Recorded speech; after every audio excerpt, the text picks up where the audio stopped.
Now on PG Podcast Network, it's time for the Year-Round Carnival with Vince Accardi and your host, Racetrack Ralphie. G'day, thanks for checking out Year-Round Carnival each and every Monday. Now we're back from Tuesdays. We're having a look at the best racing around Australia. There was a couple of features at Belmont. There was a winter finals at Flemington, and there was also the winter stakes at Rosehill. Let's try and learn a bit about it with Vince Accardi from Daily Sectionals. Good morning, mate. Yeah, good morning, Ralphie. Here we are, another great morning. Absolutely. Ready to put our shoulders back and have a bit of a think about what happened, and we've got some good members' questions as well, and we had a little bit of luck via our members' pod, including CIA at Rosehill gave us up at a barrack for as well, and quite a promising horse beat it too, and that's actually one of the questions. But firstly, we'll kick off with Flemington Finals Day. Vince, when it comes to taking a quaddie, I just got to keep reminding myself, just put Kira Ma in. Detonator Jack, where did that come from again? I know, you got to put that in, don't you, Ralphie? You just, I get it. Well, more to the point, you got to put the stable in. The stable. That's what I mean. yeah, I'm with you. So what did Detonator Jack do in winning the winter final, race 7? Yeah, well, it was a big price too, wasn't it, Ralphie? Well, this is actually almost a talking point to kick off with, because it's always, we like at this time of year look at trying to learn a bit of fundamentals, and that horse is 20-1 now. And as I said, this is just completely in hindsight, but it was 20-1 from a good stable. We knew the horse had ability from his younger days, but his last 2 leading runs were awful at Sandown and also at Flemington. He should have been 80-1. So when they're 20-1, sometimes you're going to go, why is this horse 20-1? Yeah, it's well, putting the stable part aside, maybe the better track conditions, Ralphie, could have been one of the big springboards, just in terms of the cycle of the preparation. Like, first up, pretty heavy track, if you look at the raw figures, minus 20.9. The horse obviously didn't perform at all. And then second up at Flemington again, minus 17.8 the raws. Again, you're in the heavy zone. Now, if you compare it to the weekend, minus 9.7, that's a massive uplift. It's like an 8-length improvement in sort of track condition, ground-wise, if you compare it just to the run before. So that could have helped its fitness. I'm sure some people may have been able to identify that. I certainly didn't see that at all, Ralphie. Not that I was 100% focused on the winter racing now, but the reality is, what did the horse do? It was 5.7 lengths below benchmark early, 3.5 lengths off that lead speed. In the mid, no big move, Ralphie, 2 lengths below benchmark, and pretty much held its line all the way until you got to the last 200 metres and had that kick to be able to out-sprint everybody with a 0.2 above benchmark. Overall performance, 1 length below benchmark, 3rd best performance of the day. Now, that's a long way away from, say, what it did back in 24, but if you compare it to last campaign, it's like bang on to pretty much how it finished its preparation at Sandown.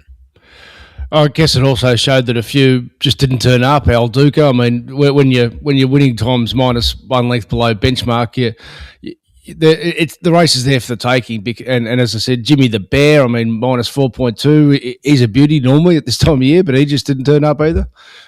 Well, firstly, with El Duca, you've got that challenge. Just look at that form cycle. It can be a big issue for some of these horses. It had 4 runs in, then a 49-day let-up. You could say that it bounced in the positive direction after that let-up at Flemington, and then we had the negative decline, and it was significant.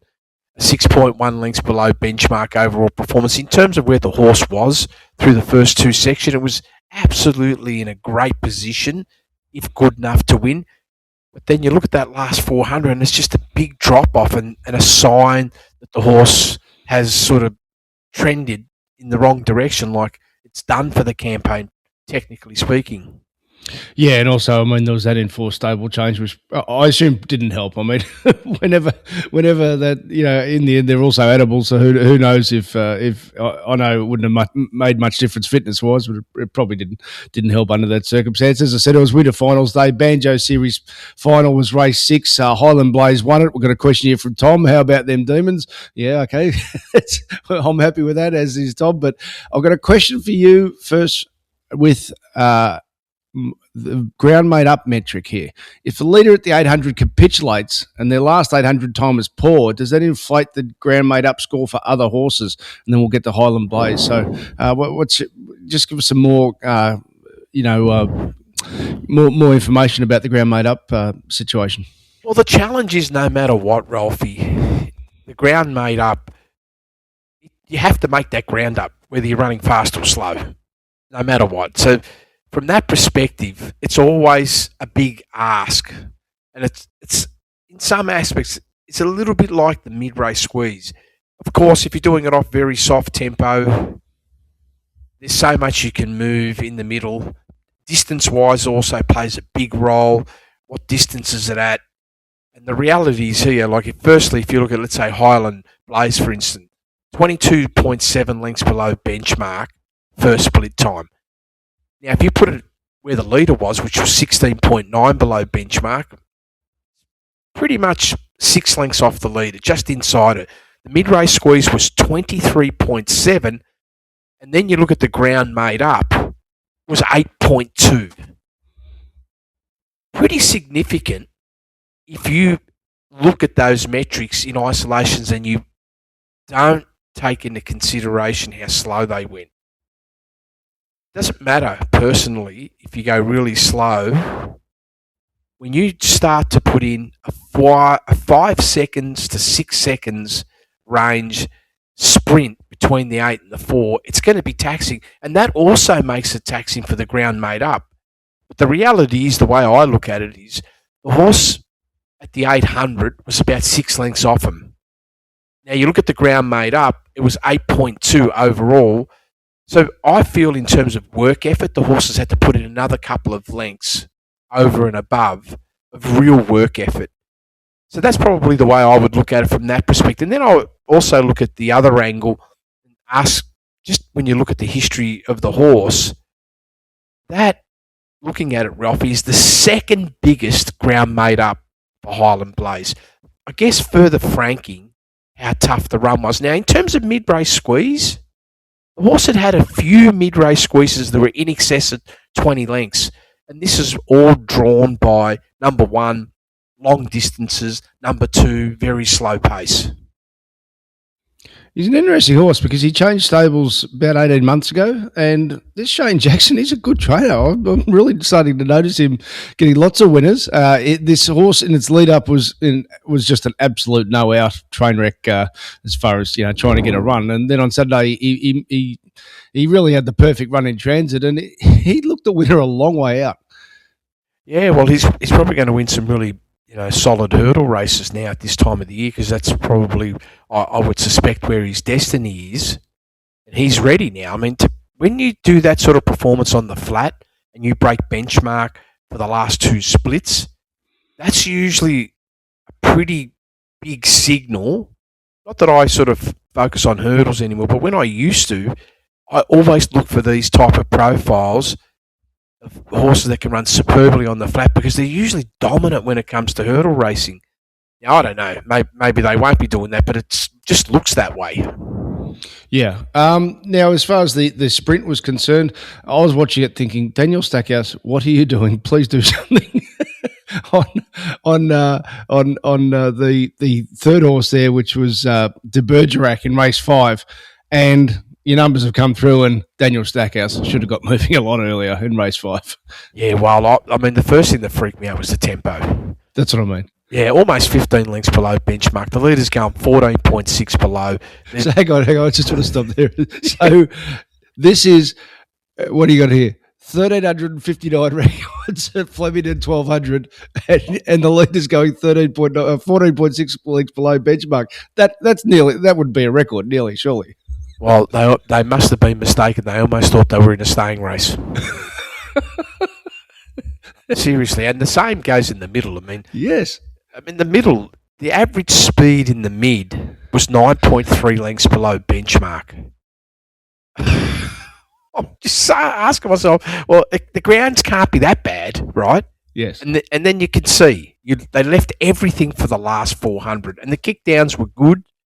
And the horse you're signalling out, the Bergerac, it's had the biggest last 400 in the field. But the challenge is this: when there's no speed early, obviously the closer to the leader you are, the better. And then if there's no move in the middle, it makes it even harder. So even though it had a 4-length bigger sprint than the winner, the reality is you can't give yourself that much of a head start with no move for 2/3 of the race in a 1,200-metre race. No, not at all. And probably the same to lose one, win more. I'll give Willow a pass mark there because at least it was in traffic, whereas the Bergerac, that was just stacking waiting for something to happen. Nothing happened. No. And this is the big thing. When you're in these sort of races, you can afford, the riders can afford to be a lot closer. They don't need to just settle in their positions. They should be asking themselves, if we're crawling, try and hunt up and be part of the lead pack. Because if you're part of the lead pack in a slow pace and then there's no move between the 8 and the 400, you're a monumental chance of getting, a first 3 finish at least. Yeah. Race 8. Wise In-Laws won, just continues to perform well. Vince, I know you always talk about patterns and cycles, and it's an important tool, but also sometimes at this time, particularly at this time of year, you got to respect stables, don't you? And this is the Moody Coleman, when they got a horse who's racing so well, they just hold their level.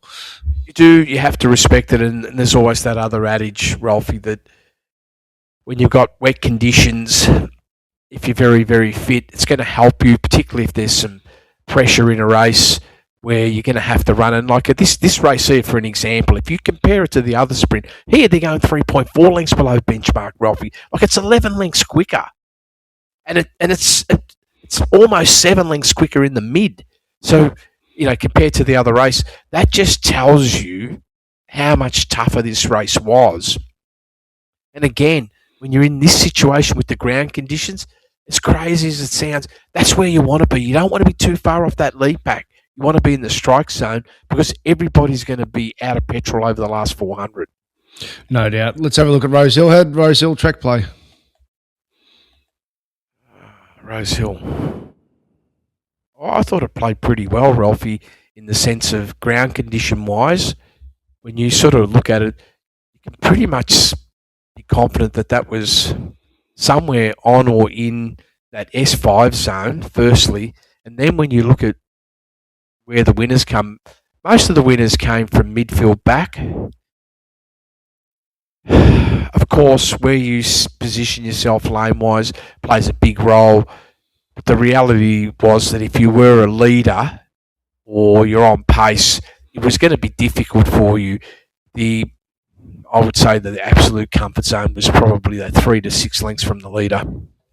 General Salute won the Winter Stakes, and this is a horse that, we spoke about on the Members Bonus podcast as well as in Sizzlers after his first up run. Benchmark ranked 4th in the day. Very, very solid return to match the market support despite 224 days away. Minus 6.6 at the 800, had him 3.8 lengths from lead before 3.6 in the mid-race, 2.5 last 400. This last 200 isolation was a super slick 3.3.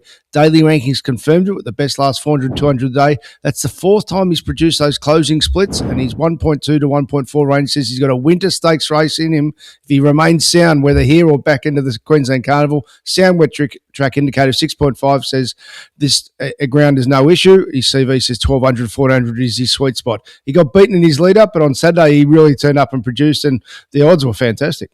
Yeah, and I just thought, what a superb ride by Tim Clark. First of all, you just look at the engineering of the race. They've gone almost benchmark with Winchat through that first section. General Salute, 3.3 lengths off the lead speed. In the middle, for General Salute, only has to increase his pace by 3/4 of a length. And then he's got a good level of energy left in the some given the ground conditions for the last 400. It's produced a +1 last 400, so the kick down was somewhere around 3.7 lengths, Ralphie. But I look at those last three micro splits from the 6 to the 4, 4 to the 2, and the finish line. Tim Clark, superb, 0.1 above, 0.4 above, 0.6 above. You almost thought, that must be Nash on him. Because that's how inch perfect the ride was, Ralphie. And then gets the honours for the day, best performance of the day. Yes. So when you've got the hindsight lens on it, what happened, do you think, at Randwick? Because he was very soft in the market too with his second up run after such a good first up run. Well, you have to ask yourself the question. There's various degrees of ground conditions. So was the fact that the ground conditions was genuinely 6 lengths quicker, did that make a difference? Also, the run cycle, the second up scenario versus the first up, what impact did that have? So it did so well first up, Ralphie. They can go sideways second up, 5-year-olds off a long break. Particularly 1100 to 1400. Yeah, absolutely. And now, with that performance, you would have to say to yourself, this horse is a big improver still off that run.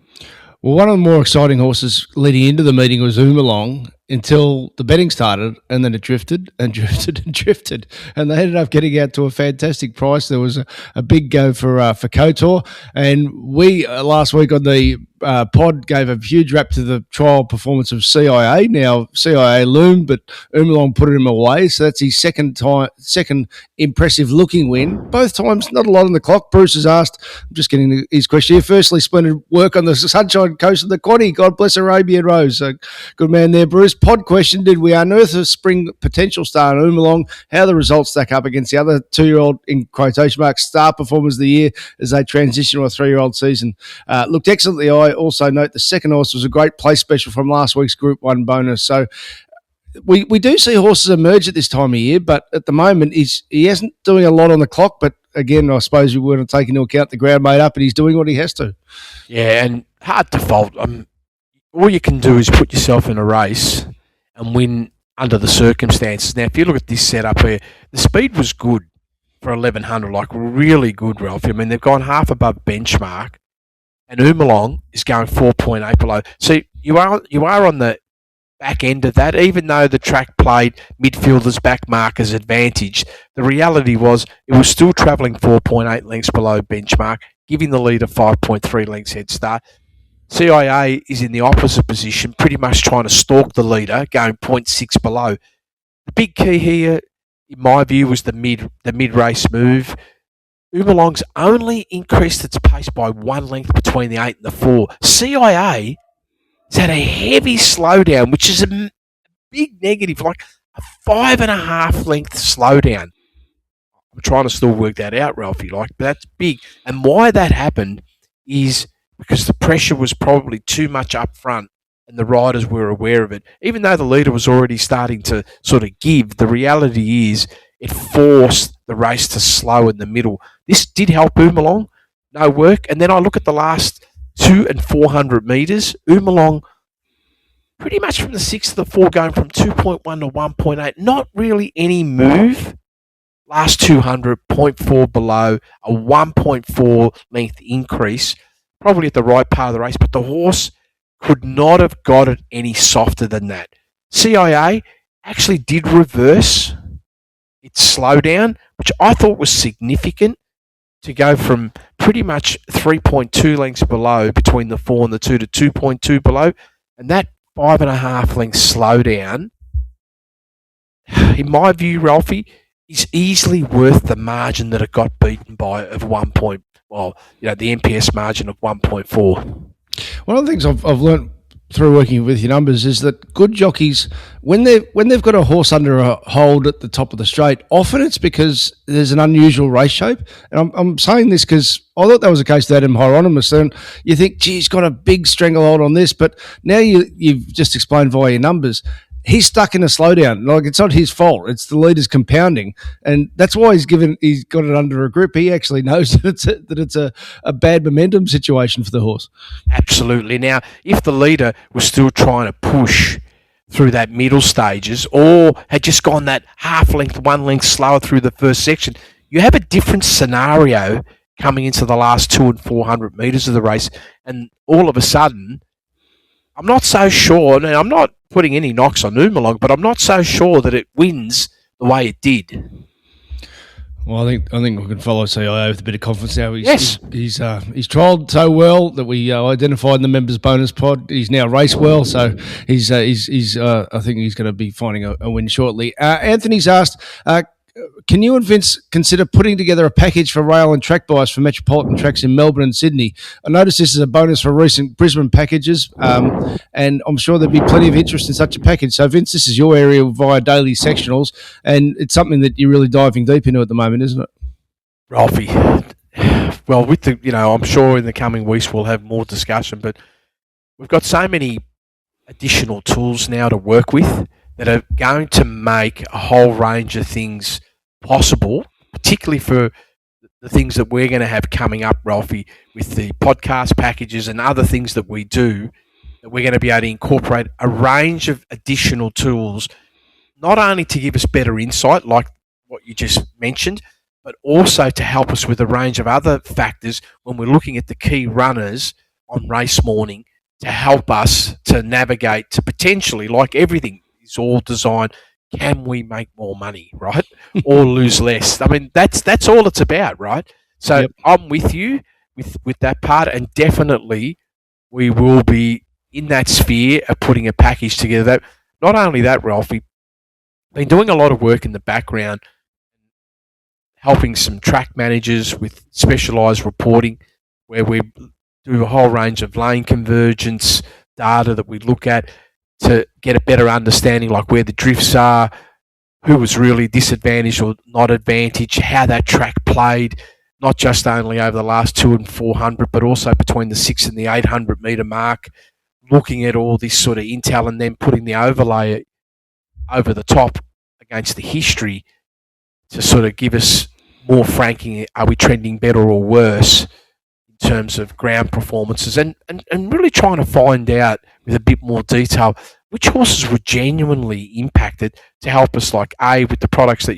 you're continuously, I don't know, how many years you've been doing the Sizzlers now, Ralph? It's got to be like a decade. Yeah, close to a decade, absolutely. Yep. So the answer in short is absolutely. But realistically, I'm not trying to be mean. It's not something that I like to sort of focus on as much during the winter time. But if we're starting to get like in the back of August all the way to the end of the year, and then through the periods leading again to winter time, I'm all for bringing these tools out and using them to help weaponise what we do. Well, speaking of which, we may as well flag it now that over the next 3 weeks, given the winter race is going to be pretty slow, next week, the Melbourne Horse of the Year, the week after, Sydney Horse of the Year, and then in 3 weeks' time, we'll have a good deep dive into some of the tools that Vince is now using via various other learning. You know, I know behind the scenes, Vince, you never stop learning. You tried new tools, and you're keen to have a discussion about that. So in 3 weeks' time, we'll just do a big school, if you like, of various things that we've learned from Peter. Great listening. Time for a break now. Did the Budgie Smuggler have a huge turnaround in race speed? I risked him based on 3 slow runs in Sydney. The Caloundra Cup wasn't run that fast, but much faster than the Sydney races. I knew the tempo would be hotter. Did I get him wrong? In brackets, well, of course I did. It's my one thing in this cape of Peter that we learned through trial and error. That's for sure. Vince hasn't clocked Sunshine Coast yet, but as a member, I'll send you some information when that comes through. Let's have a look at Belmont, Vince, because there were a couple of stakes races there. This is part of the I find always fascinating about the caper. The 2 stakes races were race 6, the listed Aquanita, and race 7, the Belmont Oaks. They were both run over 2,000 metres. Could you get 2 more contrasting race shapes?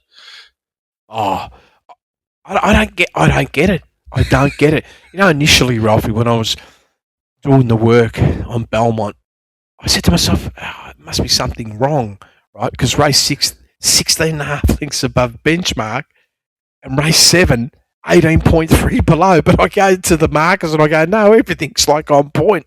And so I'm that's thinking, 35 lengths difference in speed the first 1,200 metres race to race. Yeah, and then the massive difference that it does to the next 2 sections. I mean, here you are, race 6, average speed of the whole field, Ralphie, and this is from first to last, is 9.7 above, right? Average speed in race 7, we're above 20. It's 23.4 lengths below. But here's what happens with the impact of that. The mid-race between the 8 and the 4, the average speed of race 7 was almost +4. Now, that's a massive turnaround in terms of how much speed you have to inject into the race versus what happened in race 6. They were 5 lengths below. It's crazy. It is absolutely crazy. So you got one half of the race, it's all about the last 800, and race 6 is all about how is the race run through the first section, who can hold on late. So I had a bit of a look at this because both winners came through the Belmont Guineas on the 20th of June.